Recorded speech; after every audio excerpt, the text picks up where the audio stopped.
Hi everyone, welcome back to Learning Bridge. I hope you guys are doing good and staying safe. So we are back again with another video of this data engineering series. Last week I posted a poll for two topics: important Python libraries we use in data engineering projects, or top 5 things we used to do as a data engineer. So you guys, most of the people choosing the second option, like top 5 things for data engineer. But before moving into the main part guys, I have one thing to announce. You guys were keep asking me like how can we practice different interview questions, like 100, 200, 500 interview questions on different topics which are important for cracking on campus placements, off campus placements. Recently I was contacted by a book publication and they have done a very amazing job, like all important subjects: C, C++, DSA, operating system, SQL, networking, big data, JavaScript, Java advanced. For that they have created bunch of questions, a single place. So you should definitely check that out. I found it really helpful because for every single topic more than 350 interview questions. That is going to be amazing, and those are very often asked interview questions. And before announcing it to you guys, I explored their content. It looked really good to me. So link is in the description, coupon code is in the description. If you guys find it useful, then definitely you should check that out. You can buy a PDF or the hard copy, anything you want. So now let's move on to the top 5 things done by a data engineer. So the first one, extract data from the data sources. In this step, we used to pull the data from different sources like NoSQL, MySQL, any distributed file system or any SFTP server into our internal system so that we can process it. In the beginning, there will be a communication between you and the client, customer or the vendor, that what kind of data they are going to put into the sources, what would be the file format, what would be the schema, what kind of data it has. Is it CSV, JSON, file formatting, encoding style? These kind of things that we need to communicate, and based on that we will try to build a mechanism so that we can pull the data from sources into our internal systems.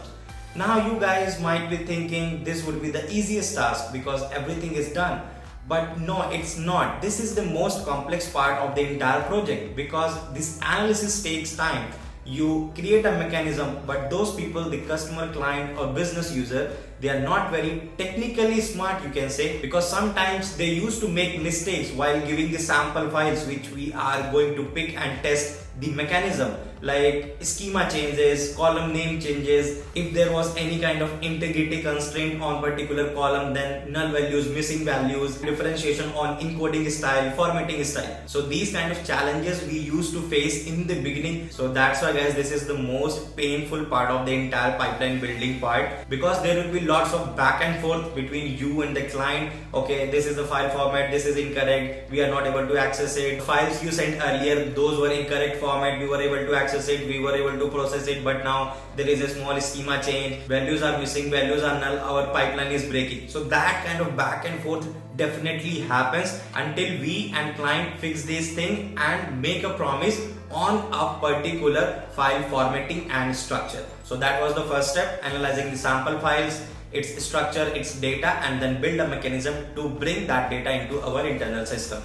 Second thing, transformation and implementation of business logic. In this step, your coding skills will be required. So you guys will keep on asking me whether coding is required for this data engineering profile or not. Yes, it is, because now this is the time where we will implement those business logics in code formation. We will write down the coding steps to process that data which we have pulled from the different sources. So the client or business team, they will provide all the requirements that as an output what transform data they want from us and what all possible data sources we can use in order to process it and generate the final output. And this one you can treat the core part and the middle part of the entire pipeline building system.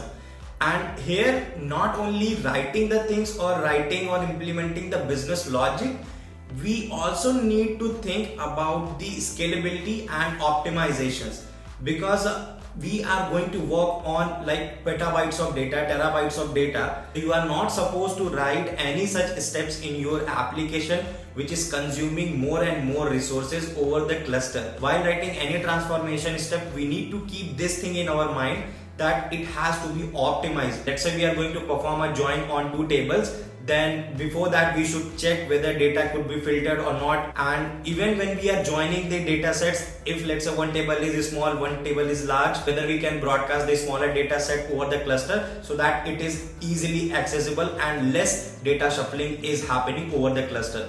So these kind of optimization, guys, we need to think. We always try to make a less complex and loosely coupled architecture for this processing part. And while writing these transformation and implementing these business logic, you should also take care one thing, that is alert mechanism. And guys, why I am saying this? Because alerts can make your life really easy. They can help you to debug the things once your pipeline is break. Because in complex data pipeline, it will be really hard to find the root cause. And as a best practice, if you are doing the exceptional handling in your code and putting the right alert messages, that means you are going to make your life easy. You will be quickly able to find the root cause if something is break in your pipeline. So for an example, important points where you can put alerts, like while making SFTP connection, or once your file download is successful, once your DB connection is successful or unsuccessful, and while executing any query and processing the data sets. So that's why you should put these alerts in your data pipeline code, so that if anything is break, you can quickly find the root cause. So guys, that was the second part where we will be coding those business logics and process the data. Now the third one, data validation. After second step, the data processing part, you will be loading the transform data into the downstream systems. Again, it could be a NoSQL, MySQL, any distributed file system. Because business teams will be accessing that transform data only, like creating any kind of dashboard on top of it, or data scientists will be doing some modeling part on top of that. So they will only be required that transform data. But before making this big statement that we have processed the data and it is good to use, as a data engineer, it's our responsibility to validate that transform data as well. And for that one, sometimes people used to do it manually, or we used to create some scripts which used to these kind of validation, because initial validations are very simple. Let's say count of rows, count of distinct values in different columns, count of nulls for every column, and something like that. These are the basic checks for which you can write a script, an automated script which will be doing all these things for you, and your manual efforts are reduced. So that is the important part, and we used to communicate this thing to the client and to the customer that we have processed the data based on the business logic, and in the transform data we are getting these kind of numbers. Does it look good to you or not? Because as a developer, we can also do a mistake while writing those pipelines or while implementing any transformation. Similarly can happen from the business team as well. Let's say they given any business logic and their meaning was something and we implemented in a different way. So that could also happen. So that data validation is the very important part of pipeline building. Once business teams confirms that data looks good to them, numbers are fine, then we can say yes, our 70% task is done of making data pipeline. Now let's move on to the fourth part, dependency management and scheduling the jobs. So now your pipelines are ready, right? Everything is set up for you. You are pulling the data from sources, you are processing it, and your data is getting dumped into the downstream system successfully. Since we are going to run these pipelines on different frequencies, so definitely we need to schedule them as well, right? We need to automate that process, that okay, by this time, or let's say at 7 p.m. this job needs to be triggered, and this should happen on daily basis, weekly basis, monthly basis. So we need to schedule our data pipelines. And while scheduling any data pipeline, we also need to think about the dependencies.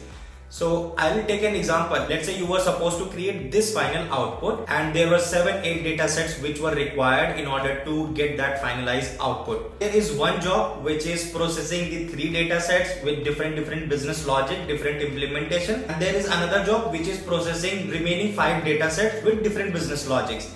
And at the end, what we will be doing, let's say we will be joining output from this job, and that combined joined output will be the final transformed output. So you can clearly see the last job is dependent on these 2 jobs. First, which is processing 3 data sets. Second, which is processing 5 data sets. So we need to take care of this dependency as well while scheduling the job. And definitely we have frameworks which can do it for us. But let's say in any organization, things are happening in a traditional way. Let's say using only cron jobs and all. So whenever you are scheduling it, you need to take care of this thing. Okay, these two jobs can run parallelly and do their own stuff, but the final job should run once this job and this job is completed. So that kind of workflow management you need to create in order to schedule your pipelines. Last and the fifth thing, monitoring your jobs. So guys, based on my experience, I have seen this. People used to avoid this monitoring task or tech ops kind of thing. But somehow it is important for us as well, because let's say being a data engineer, I have written something, I have built something, a data pipeline, then it is my responsibility to take care it, to own it completely. I will be responsible if anything breaks down into the pipeline. So here monitoring plays an important role. I'm not saying you need to monitor it 24/7. Once you have handed over to the client, then at least for the next 1 month, 2 months, it is your responsibility to keep an eye on that particular job. Because of a number of reasons, your pipeline may crash. So you need to monitor it, you need to take care of that part. So please do not avoid it. Whatever you have written, please completely own it. That is a day-to-day responsibility of the data engineer as well. So guys, that was all about this video. I hope you guys would have find this video informative regarding the data engineering day-to-day activity. I hope I was able to make you clear your thoughts about the data engineering activities and how we used to work on different projects. What are the important steps? At least top 5 priority steps are involved. So I hope you guys are clear now. And still, if you have any kind of doubt, or if you know something which you are following as a data engineer in your day-to-day activity, then please put it in the comment section. And if you are new to the channel, then don't forget to subscribe and press the notification icon, because in coming days lots of new videos on data engineering series are about to come. Next topic would be probably important Python libraries we keep on using while making the data pipelines. So see you next week. Till then, just stay safe, stay home, take care of yourself and your family too. Bye bye.